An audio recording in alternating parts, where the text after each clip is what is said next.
value of friendship and how we can improve this value and have important people by our side, especially when we are in a fragile mental health state.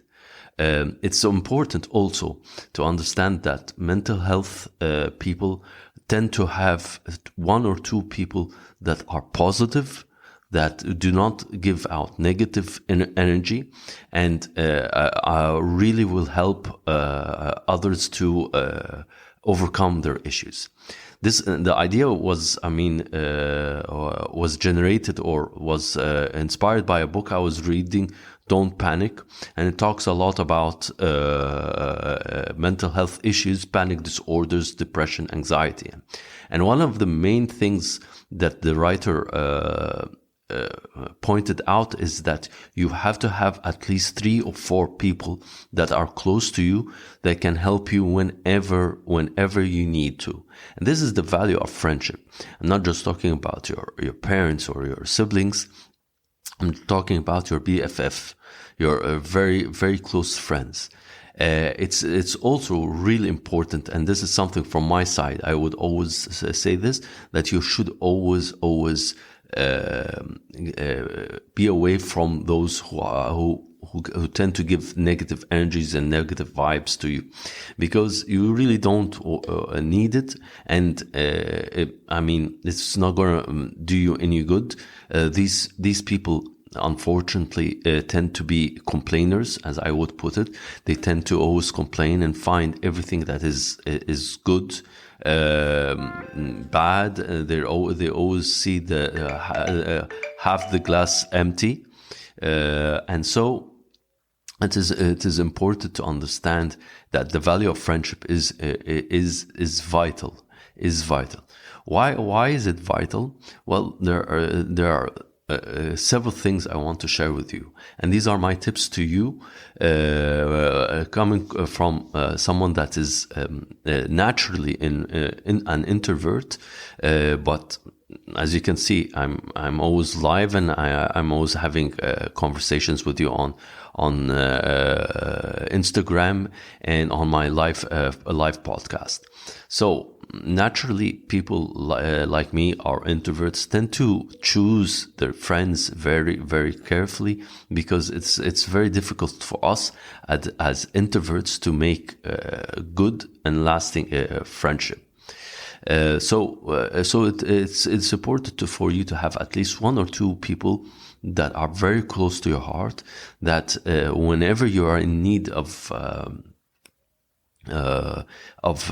help, they will always be there. For extroverts, of course, the issue is much easier.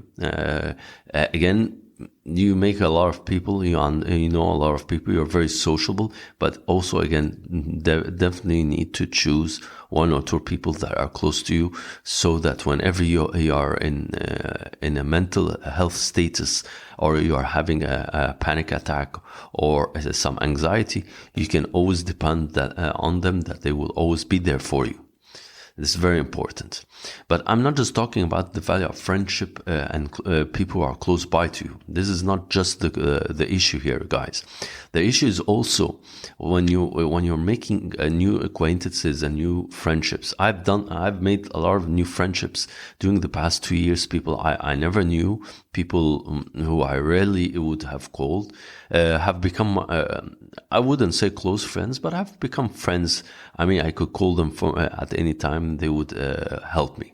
So the idea here, my friends, is that when you start to help one person and be selfless and help this person to find, for example, a job, or to find a good partner, or to do something kind for this person, it usually ends up that this service or this kindness that you offer to other people, it always comes back to you in forms of gifts, in forms of opportunities. I've seen the magic. I've seen how it goes. I'm nice to people. I'm kind to people. I do nice things to people. I talk to people in a good and polite way, and God rewards me with opportunities I wouldn't imagine. and this just like happened to me also last weekend. I had the great opportunity to start my collaboration with someone who has an interesting meditation app in the Middle East here, and this is just because I was helping other people, or just because I'm trying to help you guys, or because of my podcast.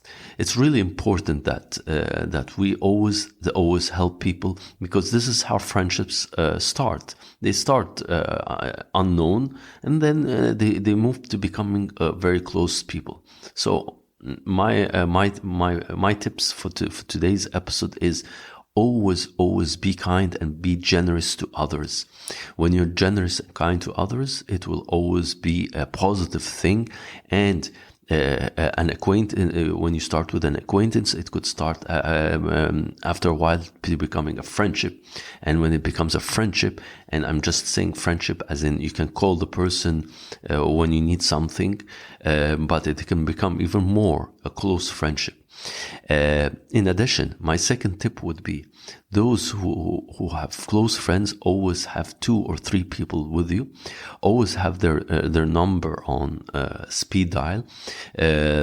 Your mother, your father is always going to be number 1, but these are not the people I just talked to, because what I'm saying is friends that can help you on the spot, that will be able to understand what you're going through.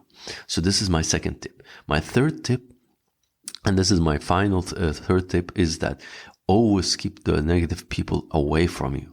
I always tend to keep people who are negative, even if they are my friends. But to be honest, I really don't need negativity in my life. Life is already a tough battle to face every day. It's a tough journey. It's not a destination. It is a journey that every day we learn, we make mistakes. We learn, we make mistakes. So I want to keep on learning and making mistakes even more and more and more, and being as vulnerable as I am today with you. But toxic people will never help me at any point in time in my life or in my journey.